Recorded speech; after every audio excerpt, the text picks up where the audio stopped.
All right, welcome. I appreciate all of you that are logging on. Thanks for joining us today. And we are excited to be down. We're in Boise right now, and in a room where we all get to be together and get to talk a little bit about law and order. So I'll start by introducing myself and then what we're going to do tonight. And then I will turn the time over to each of our guests here and they can introduce themselves and tell you a little bit about their race and their position. So my name is Codi Galloway. And I'm running for the state senate in District 15. That's West Boise, right at the edge, almost to Meridian is where I live, and busy working hard in that race over there. I stand for limited government, responsible leadership, and Idaho values. And most of you that are logging on, I looked at the attendee list, and a lot of you know me already. So you are people that have come to many other guests, and so I appreciate you coming. You've probably heard a lot about me, and so have brought some other people that can tell you a little bit about some of the things that they're working on, and we look forward to hearing from them. So I'll tell you just a little briefly about our schedule tonight. We are on Zoom right now, and so we can see the numbers popping in, but we can't see you. Your cameras are all off, and your microphones are off, and that's how the webinar is set up. But this is audience participation. So there is a place where you can type in your questions, and we have tech support in the other room that's going to be writing our questions down and bringing them in. He'll also be talking to me on my computer right here. So be thinking of your questions. You do get to participate by typing them in, and we're going to be happy to answer those. The other thing that I wanted to let you know about this presentation is that at the end, I will put up all of the contact information for all of our guests here. So you can get on their website and contact them with email and stuff. So that'll be our last slide, and I'll be sure and get that up. So don't feel like you have to write down email addresses or who they are. When they talk, they'll introduce themselves. And then at the end, you'll be able to see their picture and how to get in touch with them. So with that, we're going to just start at the corner of the table. We'll start with Ryan Davidson, our commissioner. And we'll just go right around, and each of them will take about 2 to 3 minutes to introduce themselves and their position. And then we'll talk a little bit about safety and law and order, and then we'll go to audience questions. So those are our 3 agenda items. Start with you. Well, hi, everybody. I'm Commissioner Ryan Davidson, and I'm running for re-election this year. So I got elected in 2020 and took office in 2021. And so I'm coming to the end of my 4-year term. The commissioners will alternate 2-year terms and 4-year terms. So I'll be running for a 2-year term, hoping to get your vote and your support this November, which is coming up really quickly. Formerly, I was the chairman of the Ada County Republican Party from 2018 to 2020. And prior to that, I held a lot of different positions in the Republican Party. I've been a real active person in politics for about 20 years now. And when the Democrats took over Ada County at the 2018 election, they got a majority of 2 out of the 3 commission seats on the Ada County board. And I think that, lit a fire under a lot of Republicans who maybe have been too complacent in Ada County and started to realize, we're changing a little bit. And we need to maybe push back and stand up for, the Ada County we want to have. So I was inspired to run in 2020 because I believe in good government. It was right in the middle of the pandemic, as we all remember, and that was a great time to see a lot of bad policies come forward, especially here on the local level. That was one of the things that inspired me to run, because I wanted to make sure that we were addressing the pandemic reasonably, and I didn't think we were at the time. So myself and Commissioner Beck, we both won seats in 2020. We restored the majority to the commission. We were 2-1 at that point.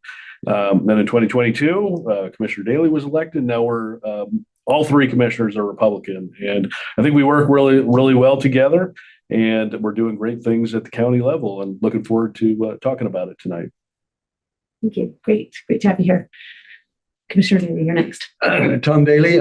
I'm County Commissioner from South Ada County, Commissioner District 3, which is basically south of the freeway in Ada County. I grew up in Idaho. I'm a 5th-generation Idahoan. I grew up in Magic Valley, Cassia County, literally born on a farm. My roots are in Idaho. I was born in a farmhouse on a farm in southern Idaho. That's one of the things that I am trying to do, is keep Ada County what it was and Idaho what it was. When I was campaigning, one of the questions that I asked people was, what do you like about Idaho? Why did you move here? And one of the comments I made, I like to quote, and what he said was, he said, I like the schools, I like the job because he moved his business here. But one of the things he liked the most and what he requested of me as a public official is keep the policies that created what we have here, because that's why I moved here, is the policies that created Idaho that we have. So that's my dedication. That's my goal, is to keep Idaho what it has been, because it is what it is because of the policies. That's my goal, is to try to keep Idaho what it has been traditionally, what I grew up experiencing. I had experience in Washington, D.C., at the federal level and at the state level, and at the regional level. I've lived overseas. I've seen a lot of things and experienced a lot of things that help me want to keep Idaho what it is, and keep the security we have here, the private property rights we have here, all the things that are traditional Idaho values that I think all of you are here for as well. So look forward to the dialogue that we have tonight on some of those issues that are important to us here in Idaho. Thank you. Appreciate that. I know we love Idaho and are grateful for someone that remembers and has been around and cares about keeping it that way. So go to Prosecutor Jan Bennetts now. Thank you. I'm Jan Bennetts, your elected Ada County Prosecuting Attorney. Welcome. Thank you so much for being out here. Good evening. I have been a prosecutor for 30 years. I celebrate my 30-year anniversary on October 4th. So I've been with this office for a long time. I've been in the elected position since 2014, so about 10 years, coming up on 10 years. And I do care deeply about public safety as well. I grew up in Chalice, Idaho on a ranch, kind of common theme we're going to hear, I think, tonight. We all care deeply about Idaho and about our community. And I work very hard to work in partnership, obviously, with law enforcement to keep the community safe. We have a very good, strong local law enforcement partnership with the prosecutor, the sheriff, and all the chiefs. So I'm excited also to answer questions and to be involved in hearing your concerns and what you want to ask us. But just know that we work hard for you every single day. I appreciate the partnership with the sheriff and the commissioners to support the work that we do to help keep you safe. So thank you, and I look forward to questions. Sheriff Matt Clifford, thank you. Yeah, I'm Sheriff Matt Clifford. I'm also up for re-election this year. I've been with the sheriff's office for 24 years and have worked in many places within the sheriff's office, detention or courts, and bulk of my career in patrol. I've worked with Jan most of my career. We kind of came up together, so it would make sense that we have a good working relationship. And I've been in Idaho my whole life. I moved down here from Northern Idaho to go to college at BSU, and then right after college, got right in with the sheriff's office. Obviously, public safety is my big push. I talk about making sure we have a community here that is safe and free, and we really covet some of the freedoms we have here in this state that you don't find in other states, as far as our Second Amendment freedoms and our freedoms to be able to go out and do things in the public, pretty much anywhere in Ada County. Even in our bad neighborhoods here in Ada County are, relatively safe. And I aim to keep it that way. And I always tell people, there's probably some people, on the call today that moved here recently, or maybe a few years ago. There's a reason you moved here. There's a reason we stayed here. And just like the rest of the candidates, we want to try and keep it safe and make sure we can keep those freedoms that we have of feeling, free from crime and not having fear of crime. And I think I love your support for re-election. There are still a lot of things that I am working on currently that will come to fruition next year. And they are going to change a lot of the way we do things here in Ada County, a couple of them with all agencies. One of the things I also usually boast about is my relationship with the other agencies, because we have all of the cities have grown together, and Canyon County and Ada County are growing together. We've created very, very tight relationships at the top levels, all the way from Caldwell to Boise. And I think that's how we're going to be successful in the future. Thank you. I sure appreciated hearing all of you work and talk about teamwork and how well you're working together. I think that is something we don't see in politics a lot. And so I really admire that this team that is working on public safety and representing us in Ada County is working together. That gives me great hope. And I'm sure it is good to the people that are listening too. So the next thing we're going to do is we're going to talk about public safety and how we have safe streets and secure communities.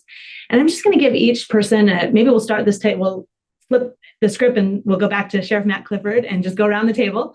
But as I was at a meet and greet in the park in DeMeyer Park last week, and I would say more than half of the questions and concerns that I was hearing from the neighbors, that's if you're not familiar with DeMeyer Park, it's kind of by Centennial High School in our district near like the Hickories. And a ton of people came out and had some great concerns about the growth and really wanting to choose people to represent them that were going to help keep them safe. And they're big supporters of the police and public safety. And they want to know, they had lots of questions on that, but I'll just let each of you kind of speak to public safety and how we fulfill that role in Ada County. Start with you. Well, that's a big answer. Oh, I gotta be careful on my chair here. That's a big answer, and I will try and sum it up in as few words as I can. There's something that the public really, really demands from law enforcement, and is that we are well trained and that we are capable and we have the right equipment to do the job. And so I've focused on a lot of that here in the last 3 years. And we have undergone a lot more training. We've gotten a lot more equipment and we've gotten a lot more technology. And we use technology in ways people usually don't think about, as far as drones and analysts. When we talk about, combating crime in our neighborhoods, you think about just a deputy driving through, but we use a lot of technology in professional staff. Like you see on movies, the guy in the chair, right? Okay. Let's say the guy in the chair. We have analysts all over our agency that focus on different types of crime and different bureaus within our agency. Commissioners were very gracious in my budget this year as far as, hey, these are some things that will help keep our community safe. And another one is another crime analyst, and some of those other technologies that we use to combat violent crime, like drones and robots and things, which sounds strange and spacey, but sounds great. But when you're trying to find a fugitive, now we don't use that to watch the community. That's illegal. You can't do that. Okay. But when you have an incident and you're trying to find a fugitive, we use a lot more technology instead of brute force, which keeps citizens safer. It keeps our deputies safer. And honestly, it keeps the suspect safer as well. So that's one snippet of. That's awesome. I'll let everybody else kind of talk. I would never have thought that I was going to hear an answer about technology, but that is great. Stay on it. That was news to me. So awesome. Thank you. Prosecutor. Yeah, sure. So I think just so folks know, my office is responsible for all the felony crime within Ada County. So certainly work with the sheriff's office, but also with all the other law enforcement agencies who handle the felony crimes in Ada County, including Meridian, Boise Police, Garden City, and frankly, ISP. We are also responsible for the felony crimes within Ada County when we get reports from ISP. So I work with all of the agencies along with the sheriff to ensure that I'm doing my part when the cases come to me. And so we review and I'm just going to focus on felony. We have misdemeanor responsibilities as well. But for felony crimes, we take a very case-by-case approach. We review and screen all the cases that come to us that have been investigated by law enforcement where law enforcement believes a crime has been committed. And so we review those, and then if we find enough that we can prove beyond a reasonable doubt, we take those cases through court. So I think a lot of times people don't realize that it is truly a case-by-case approach. When you look around the country, a lot of the examples that I see of, big cities that sort of have gone wrong, it's because prosecutors are taking an approach where they'll take a swath of cases, for example, maybe like theft cases or certain categories, and they'll say, you know what, we're not going to prosecute those crimes at a certain level. We're just, we're going to do something different with those, or not do anything at all, versus really, holding people accountable for the crimes that they've committed, because we find that A, that does keep the public safe. B, if there's an approach where we can rehabilitate people so they don't continue to commit crimes, where we can deter other people, that really does keep your community safe. And so, if the sheriff and his people in law enforcement is bringing those cases to us, then we individualize how are we going to approach this case. We look at a wide range of things, and all of that is overlaid by statute. So there's statutory requirements that judges consider for sentencing that we look at when we're making a sentencing recommendation to the court. It's a long list of things, but it really comes down to, deterrence, rehabilitation, public safety, and punishment. What's the right approach for an individual who comes before the court for sentencing. And so it is really looking at that entire criminal history of the person, background. So we're not, I guess, in other words, taking a cookie cutter approach where you just, here's the answer, it gets spit out, and you take that approach for all these types of cases. It's very much individualized by statute, by design, and I think is much more effective than when, like what I see in other big cities around the country, where they really do just take that kind of cookie cutter approach, which I don't think is effective. And so I think that is one key way that we keep our community safe. Great, thank you. And before we go to you, I'm getting some of your questions coming in. They're coming in via text. So if you see me looking down or typing, that's where they're coming. But I am going to, and I'll kind of pass this text around so I want the audience to know what we're doing. We're not passing notes like in high school. We're just getting your questions coming in. And now I'm going to turn the time over to you. And this is our first question that's come in. So it'll be to you after Ryan Davidson. I think this is an example of what we're talking about. Is we're working together to solve problems. The sheriff does his role. He does it well. Prosecutor does her job and she does it well. But those are component parts that are important to work together. Our part, the commissioner's part, is to make sure that they're adequately funded. And part of that is a philosophical situation. We have a philosophy on the board now is fund police, not defund police, which is critically important if you're trying to protect your community. So when the sheriff comes to us with a budget, we don't try to second guess that. We actually do help him provide our expertise, like he had in his budget night vision. I had an experience when I was in the Air Force in Europe, in the intelligence division. We learned the value of equipment, the proper equipment for the role that it needs to play. So not just having police officers, which are important, but having them trained and equipment for them. Same thing with the prosecuting attorney. We need to support her sufficiently so that when they do the enforcement and bring it to the prosecuting office, that they are adequately prosecuted so that they are taken care of, put in the proper location. And as commissioners, we work together so that we can specialize. We have a large budget. Each one of these individual entities have their own budget, and we try to farm it out among ourselves here so that we can specialize and look at the budget on an individual basis. Commissioner Davidson looks at some of the things I don't look at, and then we work together so that we can actually fund adequately all the things that are going on for public safety. It's really important. Public safety is one of the most important things in our community. And it's about 60 or 65% of our total county budget. So that's the importance we put on it. We're not reducing it. We're increasing it for them to meet their needs of a growing community. Growth is key there. Really important. Commissioner Davidson. I like to tell new people moving to the area that there is not a single neighborhood in Ada County that I'd be scared to walk through at 2 a.m. And that's been true for the last 20 years.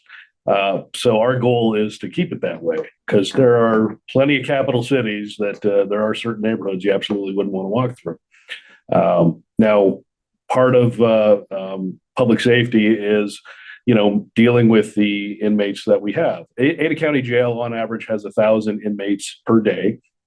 And the vast majority of those people are going to get out and be released back into the community. It's a lot of simple misdemeanors, but a lot of felonies as well. And so we want to make sure that they're given the tools and the opportunities so that they can get back into society, get back to work, and become productive members of society. So one program we have is a transition center, which allows inmates that are coming to the end of their sentence to be moved into a minimum security facility where they can actually get job training, they can look for work, they can get prepared for their eventual release back into the community. Because if you have been in jail for a while and then you're released and you don't have a job, that's not a good way to get back on the right path. There's a lot of temptations out there to reoffend if you're struggling for an income. So that's been a successful program, and it's relatively new, just in the last couple of years. Our goal is to give these people the tools they need to not have to reoffend again.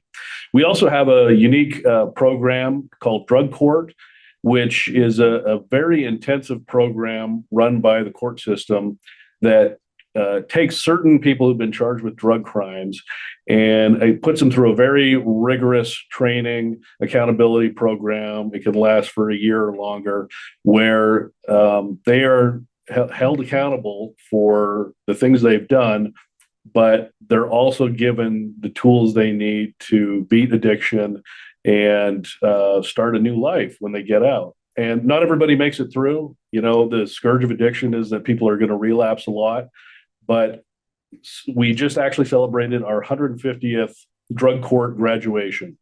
And, the county is so proud of these people that when they get through the program, we actually have a graduation ceremony. And we packed the entire courthouse full of friends and supporters. And it's been a very successful program, and we would love to expand it. It comes down to a funding issue.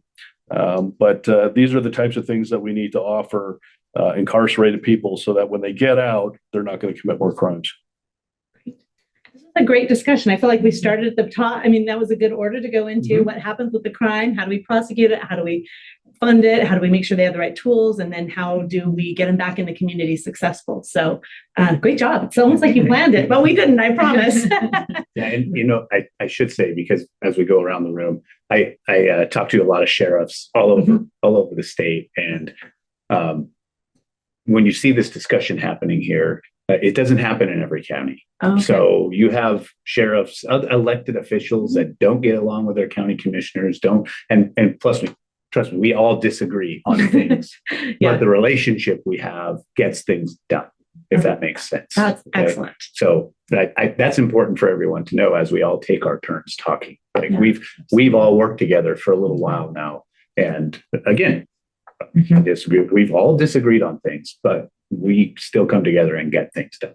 I like that. And that's how good decisions are made, I think, when we are having those conversations. That's the system governed our founders gave us. We'd have dialogue, interaction, and then make decisions as we go on. Right. I like it. Awesome. Nice have it. Okay, so we've got I've got about 7 and 8. They're coming in. The questions are coming in, so thank you. The first one, we're going to go to Sheriff Clifford, and they said, let me scroll back up. Sheriff, is there a problem with gangs in Idaho? I'll let you take a minute on that, and then the next one. So I'm going to say yes, but I also want to remind everyone that what Commissioner Davidson said, that I agree with him. There's not a neighborhood in this county that I would walk through at 2 a.m. But if we were to say, well, it's not that bad, that's where you have your problems, right? We need to stay on top of it. We've had it. It's been worse in years past, but we still have some good task forces that work across Ada, Canyon, and Elmore, where we can work together, identify different gang members and gangs, or investigate crimes that appear to be gang related. So I'm going to say yes, that it's a problem, but I don't want everyone to run around like the sky is falling either, because I don't want people to have that fear again of, well, I can't go out at night because there's a gang problem. Our gang problem is much different than a lot of places in America, and we stay on top of it pretty well. We're a law and order state. everywhere you go in this state. And I think that's how we stay on top of it. So the answer is yes. And we are continuously working on that and trying to make sure that doesn't get out of control. So it's about the shortest, best answer I could give. Great, thank you. All right. Okay. Yes, I'm doing double duty. I'm not Sure, paying attention. yeah. I'm looking at the I don't want questions to take too. up all the time either. Cody, just as a follow-up Uh-huh. to that, the critical important, and the sheriff, correct me if I'm wrong, but involvement in the community is critically important as well. Individual, that's one of my mantras, is empower people. Mhm. And so we need to be conscious of what's going on around us and ask our public servants to help us protect our communities. And that's just like some of the incidents you've been able to resolve and prosecute are because people have notified you about them. Absolutely. 100%. Yeah. So the next question, there's two that are kind of similar. So and these are for Jan, and it says a family member was hit in their car by a non-citizen. Are you seeing this as an issue lately? And then there's another one down that says, are we able to limit non-citizens brought to our state by federal government? So these may or may not be in your wheelhouse, but I'll let you kind of address those. And I'm going Okay, I'll try. You Yeah. to this next And the one sheriff here. might have a piece on this too, in terms of statistics. So I don't really have a way of keeping statistics on the number of cases that you describe in terms of, the types of crimes by people who are here illegally. But what I can say is law enforcement investigates those cases just like they do any other case that would be in the same situation, and then send them to our office, and we handle them in the same way. So if people are committing crimes, we are holding them accountable through the court system in the various ways that we've talked about. The difference for someone who may be subject to deportation or have violated the terms that they're here for, then we often, once they've completed our part of it, then often the ICE holds are put in place, and then the sheriff follows through with that. And I would leave it to him to kind of explain how that process works. So there are ways to work through the system to ensure that we're following the law too, and not, putting people back into the community that may have an ICE hold or some other hold that would keep them from being put back into the community. Yeah. So when Jan talked about statistics, it is difficult for us to keep track of. The question I always get are undocumented citizens creating more crimes in Ada County? We don't have a way to truly figure out if undocumented citizens are committing them. The only statistic that I'm able to really wrap my hand around is how many undocumented citizens come into my jail. And we're on a very slow 3-year decline on that. But to Jan's point, it doesn't matter if you're undocumented or documented. If you commit a crime here, you still get prosecuted. We're lucky here in Ada County because the ICE office is here. So when I call ICE and say, I have this person in my facility and they appear to be an undocumented citizen, ICE can come more immediately than if you're maybe in, Camas County or somewhere else that's very, very rural, where the ICE office is hundreds of miles away. So again, we're lucky here because we have a lot of resources here in this county, and that is one of them that we can identify undocumented people quickly and have ICE come quickly to either put a hold on them or do whatever documentation they need to do. Thank you. Appreciate that. I'll just say that, the county commissioners don't have a lot of authority over, people coming into the county, but we do have some oversight, input on the refugee resettlement program that goes on in Ada County. And that's definitely something that we need to constantly review every year to make sure that that's being managed effectively. I think, we defer to the sheriff on how many non-citizens are entering the jail. And it hasn't sounded like we're not facing the crisis that the other states are that you're hearing about in the news. And I think that's largely because the Texas governor's program of busing illegal aliens to other states, he's trying to make the political point of send those to the blue states who want to consider themselves sanctuary states. So he's not sending them to states like Idaho because we, want a strong border. And hopefully we'll get that in the next presidential administration. I'll also point out there was a recent clip floating around the internet where somebody took a video of what appeared to be a lot of non-citizens being dropped off on a bus near Fairview and 5 Mile. And that definitely made the rounds on social media. And so we asked the sheriff's department to look into that. And basically the conclusion was that these are probably documented non-citizens who were, en route to an agricultural operation, because people can still get work permits to come and work on farms and dairies. And that's part of the Idaho economy. And so always, when you see clips on social media, don't jump to conclusions, but it was brought to our attention and we looked into it. And so we were comfortable that these were documented non-citizens. Great. Thank you. Just as a follow-up, and it'll dovetail with one of the questions that was asked. Okay. We're looking at them as they're coming in. It has to do with resources, and that is critically important, as the sheriff and the prosecutor said, and the commissioner.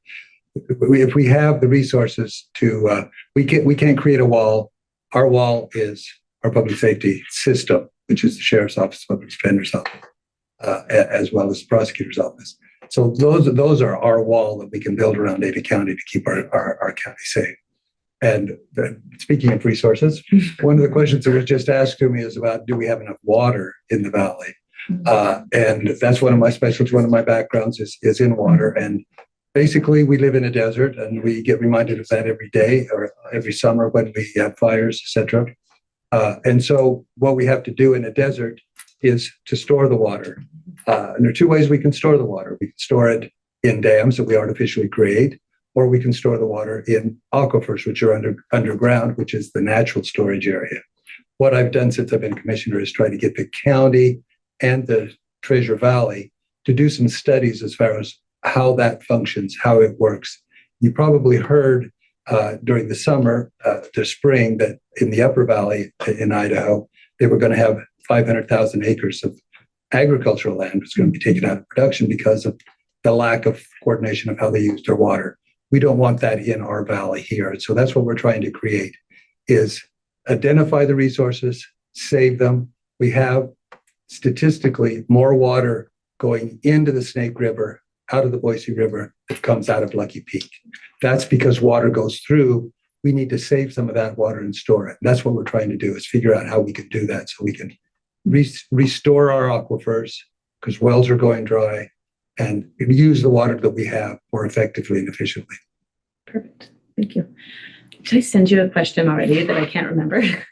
Well, I'll follow up on the water. Why don't you follow up on the water, and then we'll go to fentanyl. There's a question that came in about fentanyl. We'll go to the other side of the table for that. So we'll start with you. So just really quickly, one of the projects, that we're proud of in the commissioner's office is that we were able to use some of the rescue plan money to extend the Veolia water lines to some neighborhoods in southwest Ada County whose wells were going dry.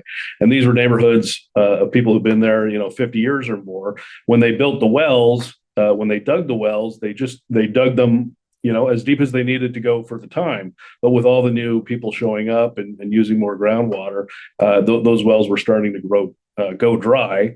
And it's incredibly expensive to extend city water lines into a neighborhood. And so we were able to use some of that rescue plan money to help these neighborhoods get access to the water lines. But that just lets us know that, the water issue is going to be a big deal with population growth. And I'm happy that Commissioner Dayley is the water expert of the board who can help us stay on top of it. Excellent. Thank you. Again, the teamwork, relying on each other's strengths and what they have expertise in is key. Okay, so the next question is, how are we addressing fentanyl in Idaho? And I think this is kind of be a we'll take this partner. side. Do you want me to Maybe start? Yeah. That's how, Especially because that's how crime that's how we handle crime here. I get it and hand it off to her. So not that he's So- in charge. No. Just kidding. I'm not in charge of the crime. So really great question. There are a couple different ways we are addressing it. There are a lot more awareness programs. We have a really talented sergeant down in our CUNA contract that has worked with the state and some other entities to try and bring parents information on fentanyl. That is a huge piece, is having parents educated on what fentanyl does, what it is, what to look out for, as well as kids. Another thing with the sheriff's office specifically, we are very proactive agency. I asked when my data people to figure out, how proactive are we in comparison to all of the other agencies in the county, and there's no knock on them. Everyone is doing great work. The sheriff's office is heads and tails above statistically officer initiated contacts with the public, traffic stops and things like that. So we actually drove our drug related crime up by 27% last year because you had deputies using their free time to go look for it, find it. And then it's really not about just, I found a little fentanyl and we throw a user in jail. It's also about working backwards towards where did that drug come from? Where did that user amount come from? Because we really want those big fish. So the proactivity and the education are all very key for battling fentanyl. Now, we take our cases and hand them to Jan. That's where our second key is for that. So I'm handing it to you. Yeah. No, thank you. Yes. So we also then handle it like we do other cases that I've talked about previously. The legislature this last year passed mandatory minimum drug sentences for people who have trafficking amounts of fentanyl. Other crimes have that too. Methamphetamine, other drug trafficking also has mandatory minimum prison sentences, but fentanyl was not one of those that was included.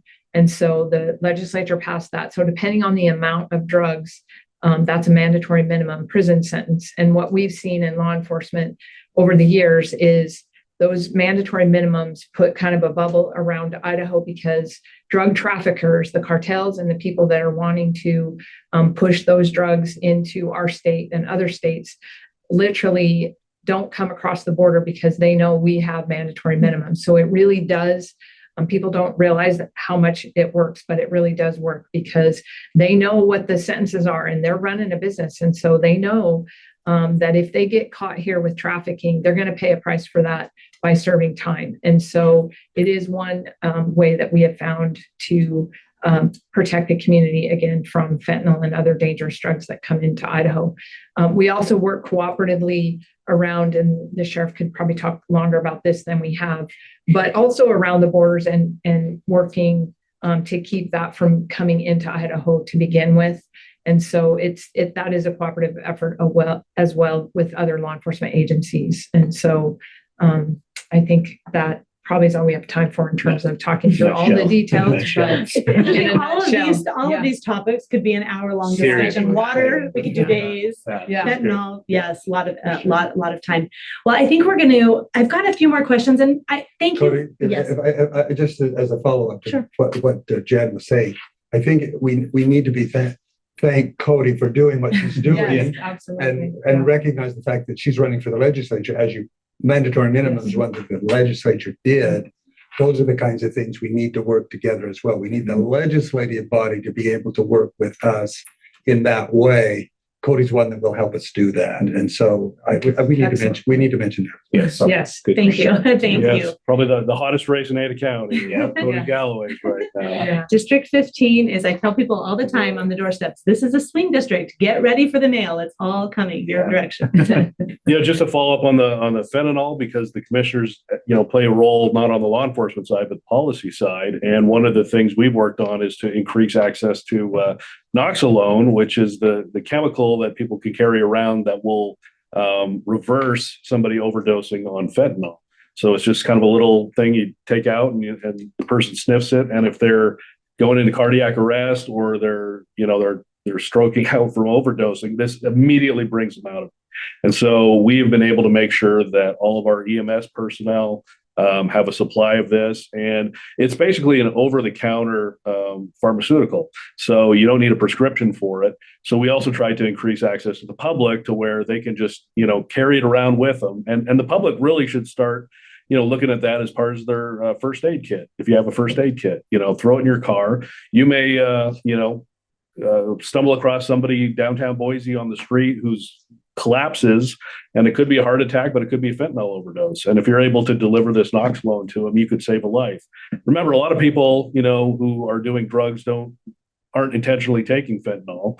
They could be taking something else, and the cartel or a drug dealer has put fentanyl in a much more lethal drug than anything we've ever seen. And so people really are just dropping left and right. I mean, it is an epidemic even in Ada County. Probably everybody's been affected by it.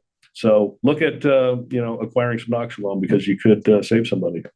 And to dovetail with that as well, that's one of the things we're doing. Back to what the sheriff said in the education component, that's a critically important part of it.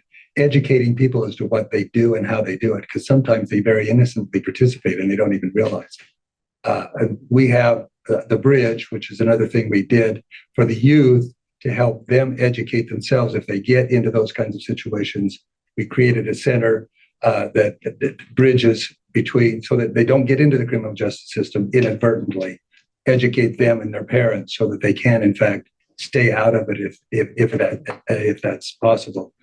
So that's another component we're trying to do to dovetail with what the sheriff and the prosecutor are doing in terms of people that actually get into the system, keep them out of it before they get in if we can. Perfect. I like how you brought the community in too, because that's an important part. They have a role too. We're limited government people. We have to step up and take responsibility for our families and our community as well. So really good. I'm going to put up a graphic now that has everyone's contact info, and I'm going to give everyone a minute if you have any last words you want to say. And I'm going to put this up so that you can get in touch with, thinking that's showing now. Let's see. All right. You should be able to see, oops, sorry guys. Okay.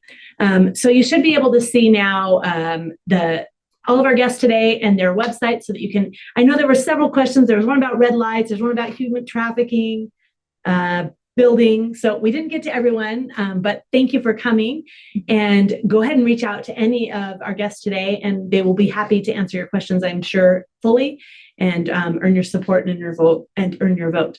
And we'll start back where we started with Commissioner Davidson, and circle around just the last 30 seconds, and then we'll close up. Well, I'm Commissioner Davidson. I'm running for re-election. I'm going to be happy to be on the same ballot as President Trump this year.